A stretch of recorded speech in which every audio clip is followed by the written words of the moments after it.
çiçekler açmıyor, kuşlar süzülüp uçmuyor, yıldızlarını ışık saçmıyor. Geçmiyor günler, geçmiyor. Avluda volta vururum, kah düşünür otururum, türlü hayaller görürüm. Geçmiyor günler, geçmiyor. Dışarıda mevsim baharmış, gezip dolaşanlar varmış, günler su gibi bir akarmış. Geçmiyor günler, geçmiyor.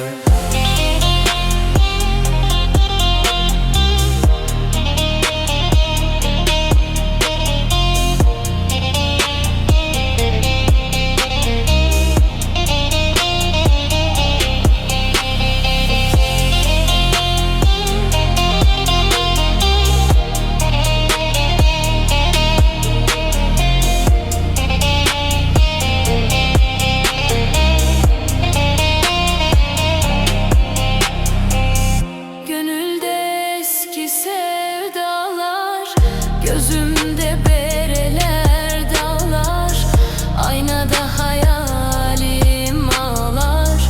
Geçmiyor günler, geçmiyor.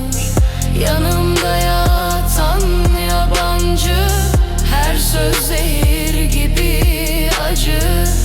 Bütün dertlerin en gücü.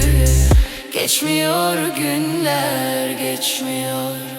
Dışarıda mevsim baharmış, gezip dolaşanlar varmış, günler su gibi akarmış.